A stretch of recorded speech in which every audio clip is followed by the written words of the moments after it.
I'm repeating it again.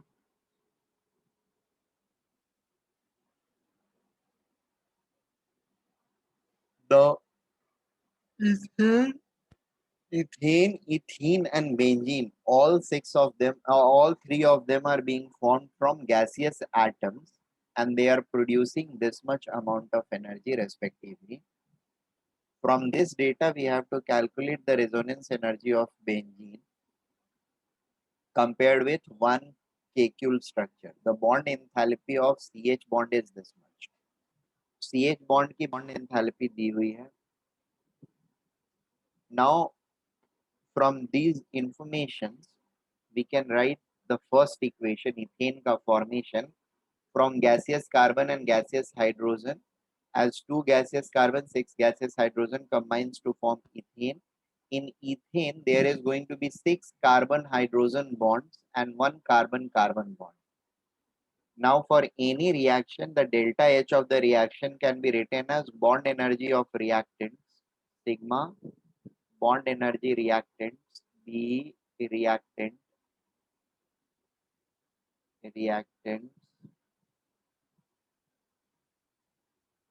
reactants minus sigma BE product.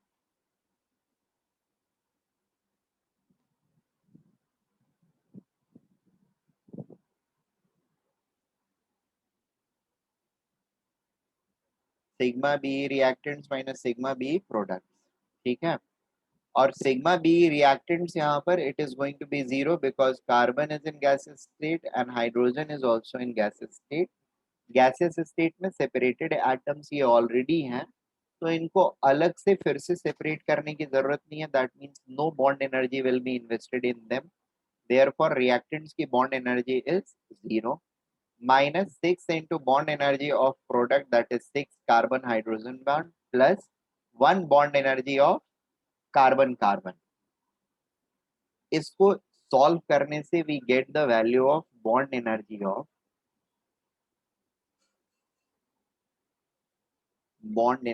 of carbon carbon bond, and that is equal to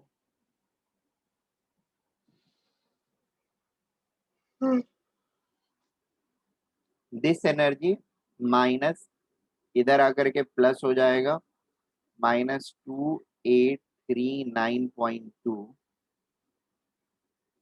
plus 6 into bond energy of carbon and hydrogen, which is 411.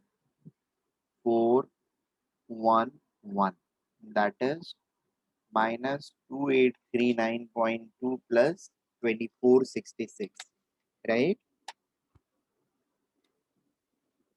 Which is going to be equal to -2839.2 plus 2466. दोनों को add करेंगे तो we are going to get bond energy of,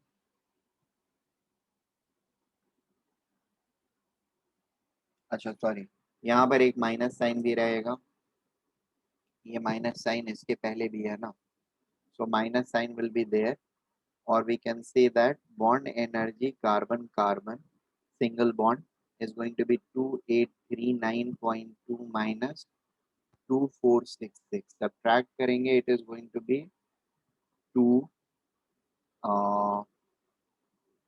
8 में से 6 गया 2,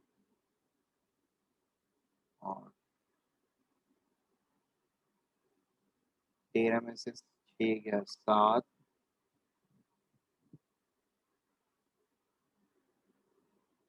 7 में से 3 गया, सॉरी 7 में से 3 गया, 7 में से 4 गया 3, 4 गया 3,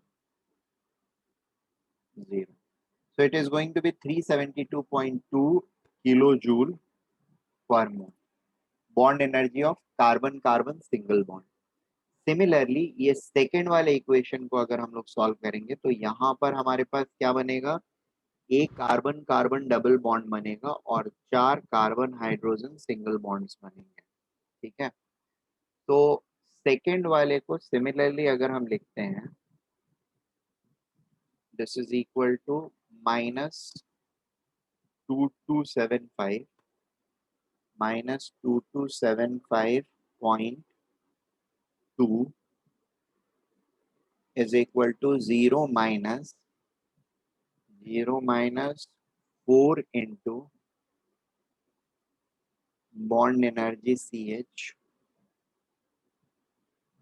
plus bond energy carbon double bond carbon. ठीक है, अब इसको सबको सॉल्व कर लेंगे तो we are going to get bond energy carbon double bond carbon is equal to, ये पॉजिटिव हो जाएगा, इसको ऐसे करते हैं, इसको लेकर के इस तरफ आते हैं और इसको इस तरफ आते हैं, तो ये माइनस का माइनस रह जाएगा, ये इधर से इधर आकर के प्लस, और ये माइनस था तो इधर आकर के प्लस हो जाएगा। So B, this carbon double bond carbon is equal to 2275.2 minus 4 into 411.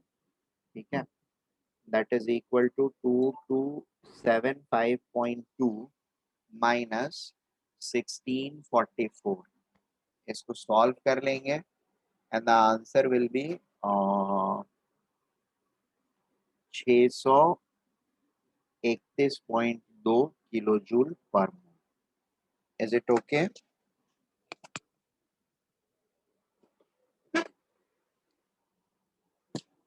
एक सेकेंड रुक जाओ।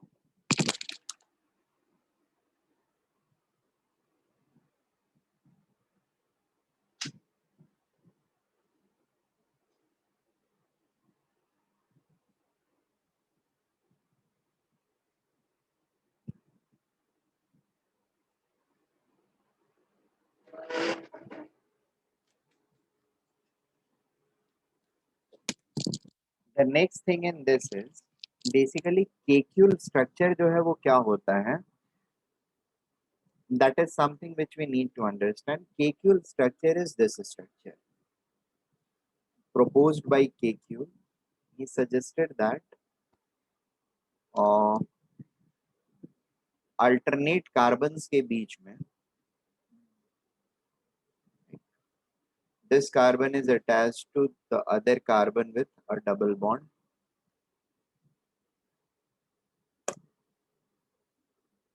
इसके बाद वाला जो ये वाला next bond जो होगा that will be, and if this carbon is going to be joined to the next carbon by a single bond, ये अगले वाले के साथ डबल बॉन्ड से ज्वाइन करेगा, ये उसके अगले वाले के साथ सिंगल बॉन्ड, ये यहाँ पे डबल बॉन्ड ज्वाइन करेगा।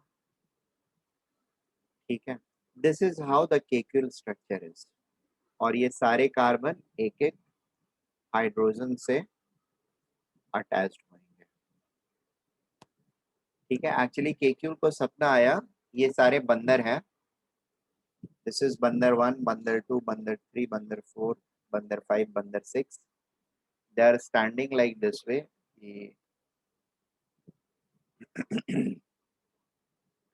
और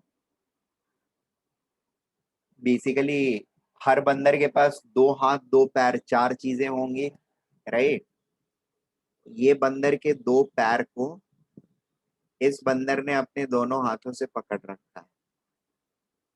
ठीक है, और इसके एक पैर को दूसरे ने अपने एक पैर से या एक हाथ से पकड़ रखा है, और इसके दोनों पैर को इसने दोनों हाथों से पकड़ रखा है।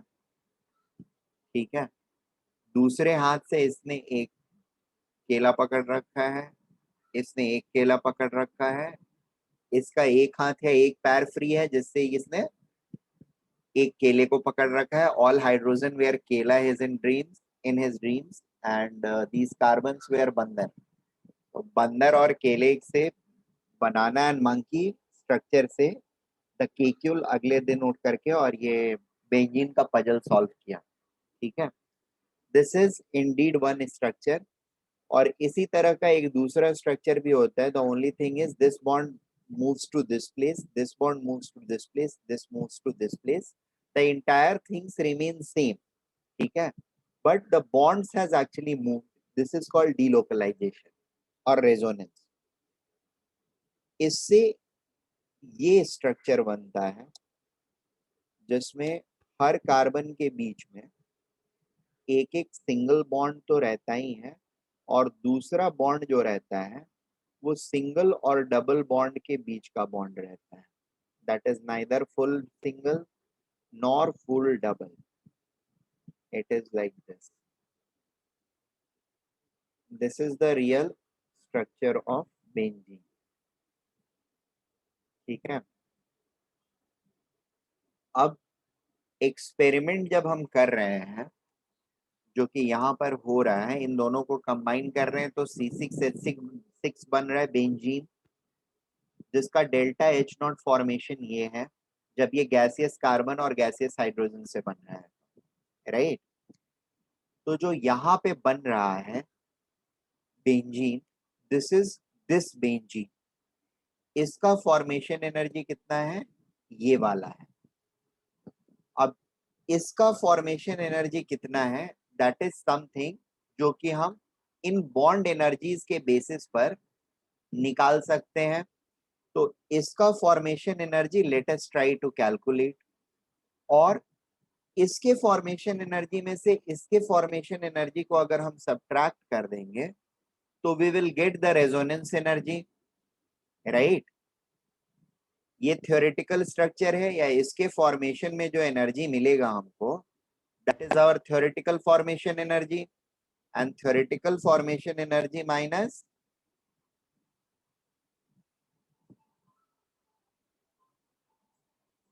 यही होता है. यहाँ पर एलिमेंट्स हमारे पास हैं, दे दो. नहीं, माइंड. और अब यहाँ से थ्योरेटिकल वाला हमको यहाँ पर मिला, और थ्योरेटिकल से थोड़ा सा कम फाइनल वाला यहाँ पर मिला.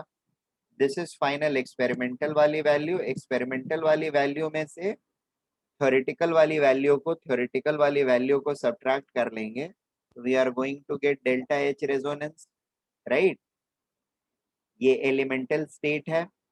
एलिमेंटल स्टेट से ही दोनों फॉर्म हो रहे हैं. एलिमेंटल स्टेट इस केस में भी क्या है, we are taking it to be forming from gaseous carbon and gaseous hydrogen, क्योंकि इसको भी गैसियस कार्बन और गैसियस हाइड्रोजन से बनाया गया है. तो अब पहले इसको बनाने के लिए हम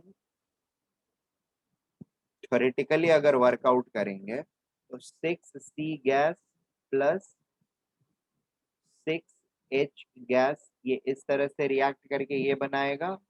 अब रिएक्ट करके बनाएगा तो अब थ्योरेटिकल की वैल्यू हम जो हमारे पास डेटा हमने कैलकुलेट किया उससे हम निकालेंगे.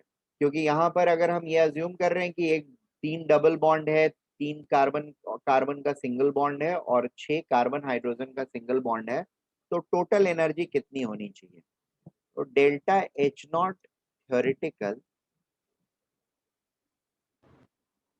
Formation, this is going to be equal to, इधर का बॉन्ड एनर्जी 0 रहेगा, minus 3 into BE bond energy carbon double bond carbon plus 3 into bond energy carbon single carbon plus 6 into bond energy carbon hydrogen. ठीक है. This is going to be equal to minus 3 into bond energy carbon carbon double bond 631 था, 631.2, और ये 372.2 है. तो 631.2 plus 3 into 372.2 plus 6 into 411, इन सबको add कर ले, minus this is 1893.6 plus 1116.6 plus 2466. एक बार देख लो कुछ गड़बड़ तो नहीं कर रहा हूं मैं. अगर गड़बड़ कर रहा हूं तो लेट मी नो कैलकुलेशंस में. और 6 6 12 1 6 6 12 15 1 16 के 6 1 6 1 7 7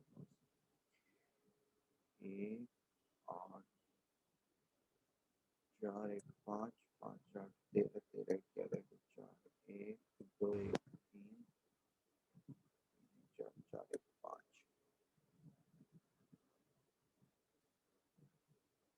Is it okay? तो थ्योरेटिकल फॉर्मेशन एनर्जी जो है वो बेंजीन का -5466.2 आ गया. Is it okay? अब डेल्टा रेजोनेंस क्या होगा? Delta resonance is equal to delta H resonance is equal to delta formation theoretical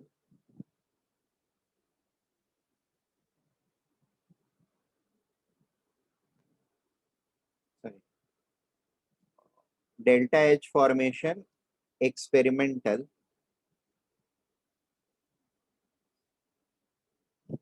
mental minus delta H formation theoretical. Is it okay? ये समझ में आ रहा है ना? कोई प्रॉब्लम नहीं है ना? No sir. सो और एक्सपेरिमेंटल की वैल्यू हमारे पास ये है जो हमने रिएक्ट करा के एक्चुअली में लाया है -5506. so it is going to be -5506 minus of 5466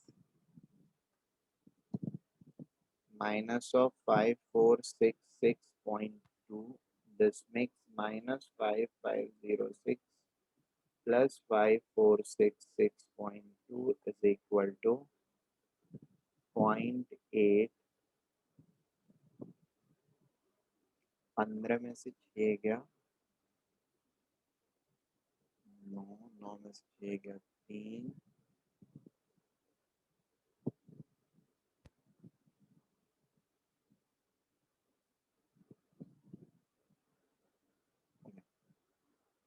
This is -39.8 kilojoule per mole. That is our answer. This number was added wrongly to 5466, which has now been corrected. पहले 5466 था, which has been corrected now to 5476, which is the right summation. And the same number has to be subtracted over here. So this is becoming 54762. इसको subtract किया तो the number is going to be 0.8 and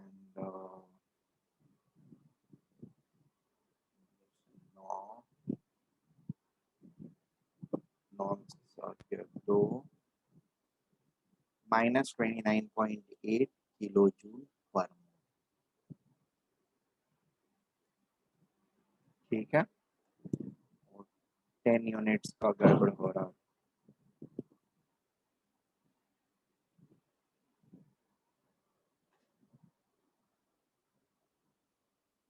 okay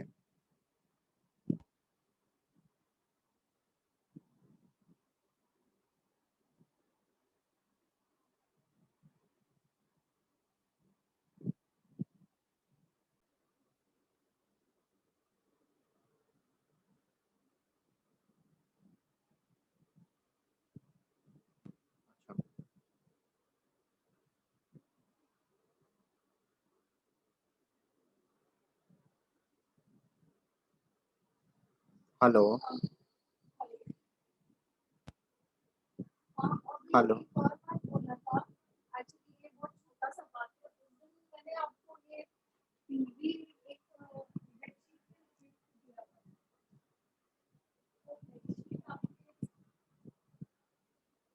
hello, am I audible?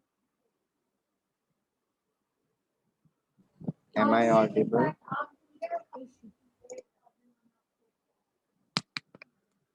Hello. Yes, sir, you're audible. Yes, sir. Okay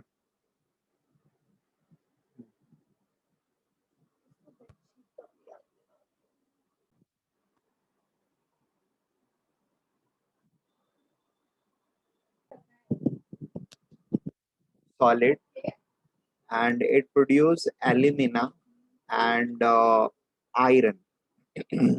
And the amount which is there is 1 mole of Fe2O3, and there are 2 moles of Al which is reacting, and then that is getting converted into 1 mole of Al2O3 solid and 2 moles of Fe liquid. And इसमें जो भी heat निकलता है, whatever heat is being generated, that heat is basically utilized in this system itself. Temperature को increase करने में और इस सिस्टम के अंदर में ही वो यूज हो रहा है. Now the point is the temperature at which the reaction is initiated is 25 degrees Celsius. ठीक है ना? 25 डिग्री सेल्सियस पर रिएक्शन हो रहा है and this much heat is being produced. तो 1 मोल इसका रिएक्ट कर रहा है, 2 मोल्स इसका रिएक्ट कर रहा है, तो I am getting this much. यहाँ पर भी 1 मोल है, 2 मोल है, तो I am going to get this much. So total heat which is available with us is 850 kilojoules. ठीक है, ये किस किस काम में यूटिलाइज हो रहा है? तो सबसे पहले तो जो सॉलिड है उनका टेम्परेचर इंक्रीज करने में जाएगा. ठीक है, टेम्परेचर इंक्रीज हो करके इंक्रीज होता हुआ जब 1530 डिग्री सेल्सियस पर आएगा तो iron will start melting. Basically ये फॉर्म हो गया. ये पूरा मिक्सचर पहले सॉलिड रहेगा, सॉलिड से ये बेसिकली क्या बोलते हैं, हीट होना चालू होएगा और इन दोनों का टेम्परेचर 1530 डिग्री सेल्सियस तक साथ साथ आएगा. आने के बाद फिर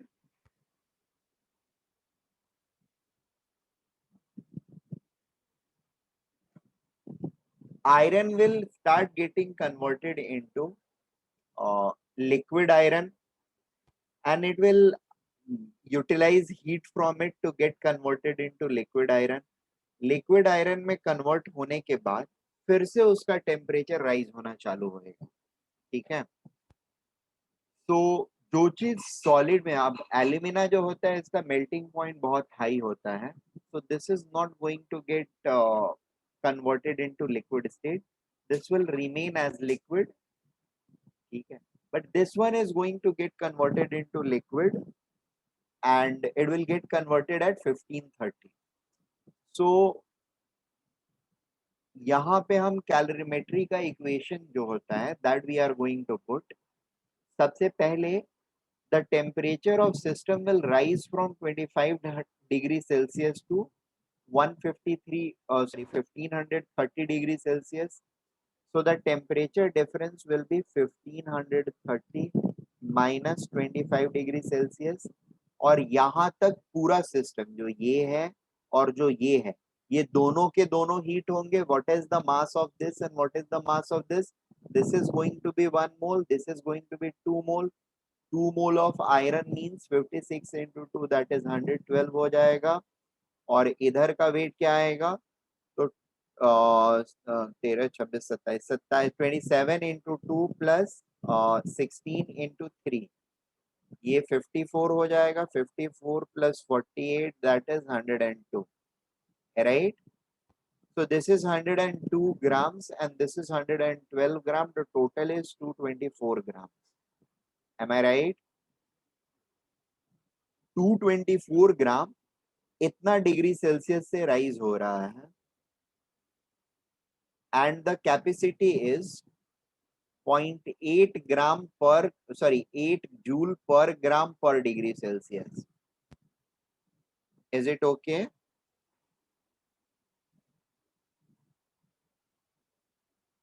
Am I making Yes, sir. sense? So this is first part of the energy. It is going over here. इसके बाद 1530 पर the conversion will start taking place for iron. So 112 gram will probably, अब इसको multiply करेंगे तो what we are going to see is कि ये number जो है this is much smaller than this number, ठीक है। तो पूरा 112 gram will try to get get converted, and उसके कन्वर्सन में भी हम देखेंगे कि इसका और इसका कंबाइंड एनर्जी जो है, जैसे अभी कर लेते हैं, and then we are going to see कि this is still in, I mean somewhat extra only, ठीक है। तो वो जो है फिर से जो ये बचा हुआ पार्ट, जो बचा हुआ पार्ट यानी एल्यूमिना पार्ट होगा, उस वो सॉलिड फॉर्म में ही टेम्परेचर उसका राइज होगा और इसका लिक्विड फॉर्म में टेम्परेचर राइज होएगा। Are we getting this point?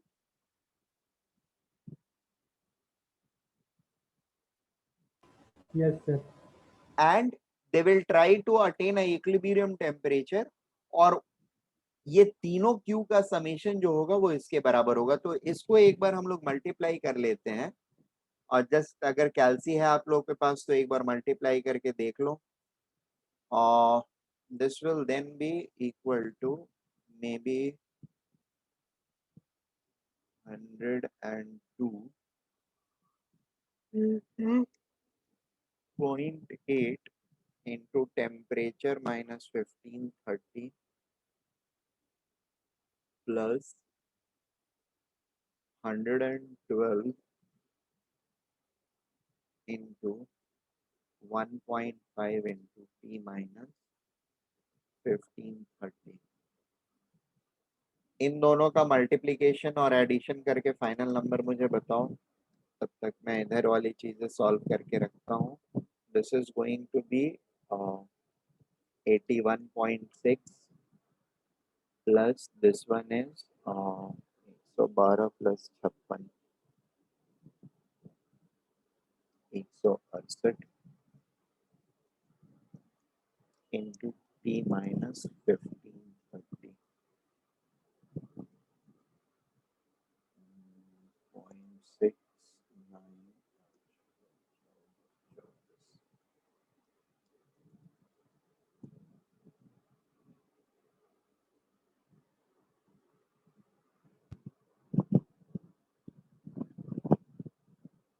देखो this is going to be 56,000 और इसका हो जाएगा 1505 इंटू 0.8 है approximately 12,000 0.4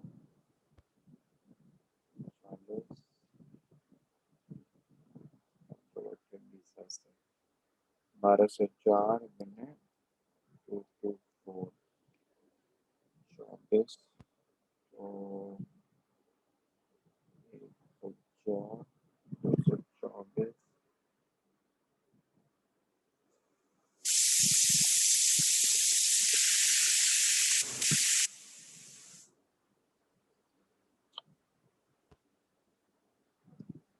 1204 224 16 45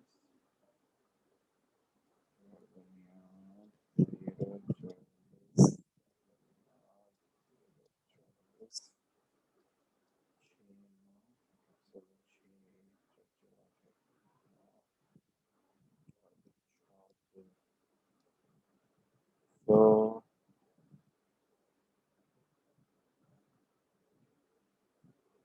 this number is coming out to be 269,696. This number is 56,000. 56,000 दोनों को ऐड करेंगे तो 696 चौना 15 5 1 और 15 5 1 5 11 12 2 1 325,696 रह रहा है, and this number is 850,000। इसमें से इसको सब्ट्रैक्ट कर लेंगे, सब्ट्रैक्शन के बाद this plus this is the this equal to this, ठीक है। I should drop this out, 8500 फिर 00। So I'll subtract this from this and will divide by this. So सबसे पहले t minus 1530 is equal to 850000 minus 325696 divided by 249.6. This is going to be 40 10 3 के बाद 9 में से 5 गया 4 4 में से 2 गया 2 8 में से 5 गया 8 में से 3 गया 5 524304 इतना बच रहा है and this is divided by 249.6. Now थोड़ा सा इंटेलिजेंटली काम करेंगे तो this number can be treated as 250 and this number can be treated as 524300 and this is 250. इसको 4 से मल्टीप्लाई कर दें, ऊपर वाले को भी 4 से मल्टीप्लाई कर दें. नीचे वाला हो जाएगा 10,000 और ऊपर वाला हो जाएगा 00 12 2 1 16 17 1 7 8 1 9 5 20 2097200 और इसको कैंसिल करके ये लिख देते हैं 2097.2 approximately.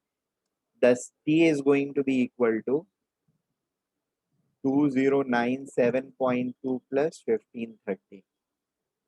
ठीक है, ऐड करेंगे दोनों को तो हो जाएगा 0.2 and 7 and 9 3 12 2 1 5 1 6 3627.2 degree Celsius. This is the final temperature of the system we are going to have approximately.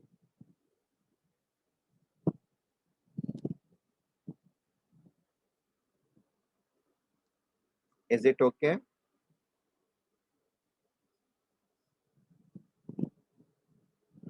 इसमें और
ठीक है, ये समझ में आया?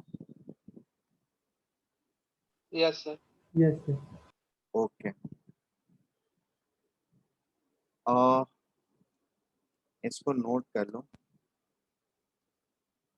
And then this is another problem जिसको हम लोग को थोड़ा सा सॉल्व करना है.